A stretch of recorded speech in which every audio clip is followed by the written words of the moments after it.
Assalamualaikum warahmatullahi wabarakatuh. Perkenalkan, saya Amelia Monica dari kelas KPI 1E. Di sini saya akan sedikit memaparkan tentang materi dasar ilmu komunikasi. Di sini ada 8 materi. Yang pertama, pengertian komunikasi. Terus komponen komunikasi, fungsi komunikasi, 12 prinsip komunikasi, hambatan komunikasi, persepsi dalam komunikasi, komunikasi verbal, dan yang terakhir yaitu komunikasi nonverbal.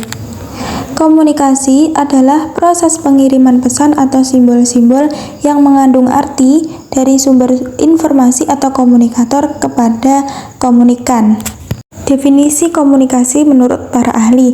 Yang pertama, Edward de Bary, komunikasi adalah proses penyampaian gagasan, harapan, pesan yang disampaikan melalui lambang tertentu yang mengandung arti yang dilakukan oleh penyampai pesan ditujukan kepada penerima pesan.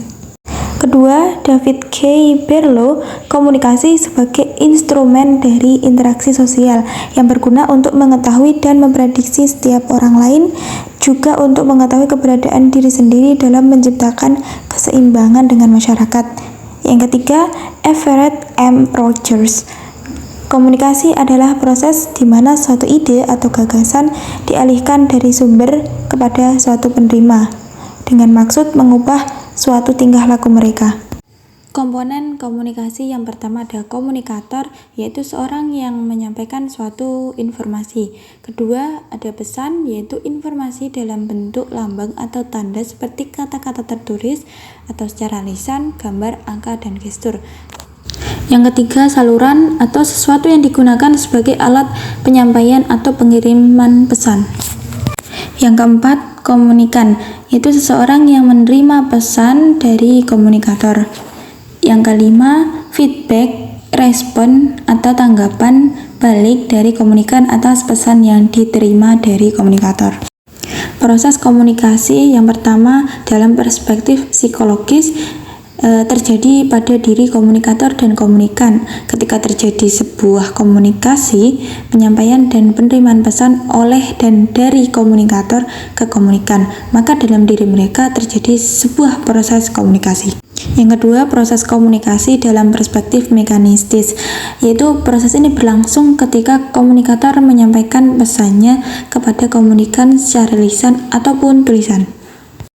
Proses komunikasi dalam perspektif mekanistis dibagi menjadi dua. Yang pertama itu secara primer, yaitu proses penyampaian pesan dengan menggunakan lambang atau simbol sebagai media komunikasi.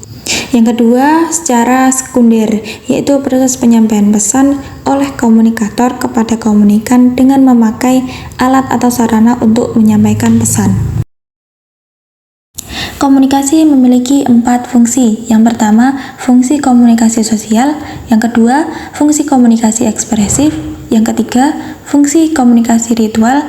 Dan yang keempat, fungsi komunikasi instrumental.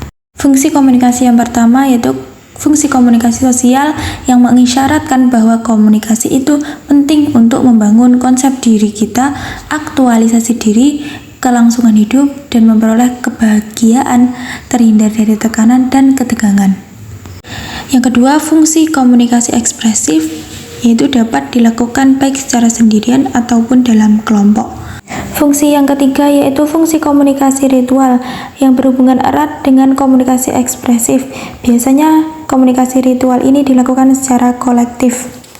Yang keempat, fungsi komunikasi instrumental yang berfungsi untuk memberitahukan atau menginformasikan suatu pesan mengandung muatan persuasif, yaitu bahwa si pembicara itu menginginkan pendengarnya mempercayai bahwa informasi yang disampaikannya itu akurat dan layak untuk diketahui.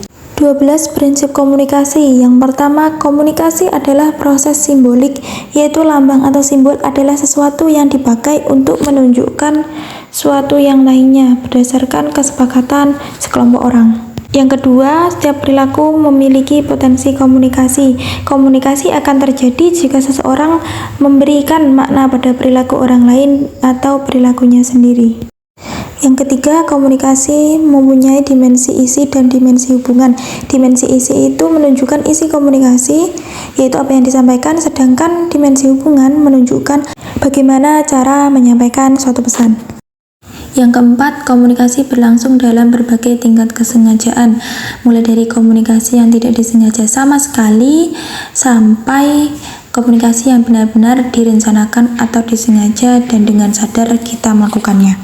Komunikasi terjadi dalam konteks ruang dan waktu, sosial dan psikologis juga mempengaruhi. Yang keenam, komunikasi melibatkan prediksi peserta komunikasi. Kita dapat memprediksi perilaku komunikasi orang lain berdasarkan peran sosialnya. Yang ketujuh, komunikasi bersifat sistematik. Komunikasi terdiri atas beberapa komponen dan masing-masing komponen tersebut memiliki tugasnya masing-masing. Yang kedelapan, semakin mirip latar belakang sosial budaya, semakin efektif juga suatu komunikasi. Yang kesembilan, komunikasi bersifat non-sekuensial, yaitu komunikasi pada dasarnya merupakan komunikasi dua arah dan tidak ada komunikasi yang berjalan satu arah. Yang ke-10, komunikasi bersifat prosesual, dinamis, dan juga transaksional. Komunikasi tidak memiliki awalan dan juga akhiran, melainkan sebuah proses yang saling berkaitan. Yang ke-11, komunikasi bersifat irreversibel. Sekali mengirimkan satu pesan, maka kita tidak akan dapat mengendalikan pengaruh pesan tersebut bagi khalayak, apalagi menghilangkan efek pesan tersebut. Yang terakhir, komunikasi bukanlah obat mujarab untuk menyelesaikan berbagai masalah. Hambatan dalam komunikasi. Yang pertama ada hambatan mekanis, yaitu kesalahan pada sarana dan prasarana dalam proses komunikasi. Yang kedua, hambatan semantik, yaitu kesalahan dalam menafsirkan sebuah informasi. Yang ketiga, hambatan perilaku, yaitu karena perilaku dari peserta komunikasi seperti sifat egois ketika sedang marah, sedih, benci, dan adanya prasangka. Persepsi dalam komunikasi dapat diartikan sebagai tahapan tiap individu atau kelompok dalam mengenali serta memahami lingkungannya lewat bantuan panca indera. Persepsi sosial adalah proses menangkap makna dari objek-objek sosial dan beberapa peristiwa yang kita alami dari lingkungan kita. Faktor-faktor persepsi. Yang pertama ada faktor internal, yaitu faktor-faktor yang terdapat dalam diri individu, meliputi fisiologis, perhatian, minat, kebutuhan yang searah, pengalaman dan ingatan, kemudian suasana hati. Lalu faktor eksternal yang meliputi ukuran dan penempatan dari objek atau stimulus, kemudian warna dari objek-objek, lalu keunikan dan kekontrasan stimulus, intensitas dan kekuatan dari stimulus, dan motion atau gerakan. Kegagalan dalam persepsi. Yang pertama, kesalahan atribusi, yaitu proses yang ada dalam diri kita untuk memahami penyebab perilaku orang lain dengan menggunakan beberapa sumber informasi. Yang kedua, efek halo, yaitu kita cenderung akan memperluas kesan awal kita kepada seseorang. Yang ketiga, stereotip atau pelabelan atas suatu kelompok secara serampangan dengan mengabaikan perbedaan-perbedaan individual. Yang keempat, prasangka. Mirip dengan stereotip, tapi prasangka dapat bersifat positif atau negatif. Prasangka umumnya bersifat negatif. Yang kelima, gegar budaya, atau yang biasa kita sebut dengan culture shock. Lalu komunikasi verbal, yaitu bentuk komunikasi yang disampaikan komunikator kepada komunikan dengan cara tertulis atau lisan. Fungsi bahasa dalam kehidupan manusia, yaitu sebagai penamaan atau untuk menjuluki orang, objek, dan peristiwa. Bahasa dan makna. Yang pertama, keterbatasan bahasa, yaitu tidak semua kata tersedia untuk merujuk pada sebuah objek. Kemudian Banyak kata yang bersifat ambigu dan kontekstual karena kata-kata merepresentasikan persepsi dan interpretasi orang-orang yang menganut latar belakang sosial budaya yang berbeda-beda. Kata-kata mengandung bias budaya, yaitu bahasa yang terikat oleh konteks budaya. Kemudian, dalam berbahasa, kita itu sering mencampur adukan fakta, penafsiran, dan penilaian. Yang kedua, kerumitan makna kata. Kita menganggap bahwa arti atau makna yang terkandung dalam setiap kata yang kita ucapkan. Padahal kitalah yang memberi makna pada kata tersebut. High and low context. Low context communication merupakan cara berkomunikasi yang mana makna dalam pesan tersebut bersifat eksplisit atau dalam makna yang sesungguhnya. Lalu, high context communication merupakan komunikasi yang menggunakan penyampaian makna secara tidak langsung. Selanjutnya, komunikasi nonverbal, yaitu komunikasi yang cara penyampaian pesan dalam bentuk tanpa kata-kata. Fungsi komunikasi nonverbal yang pertama untuk menekankan atau menonjolkan beberapa bagian dari pesan verbal. Yang kedua, untuk melengkapi.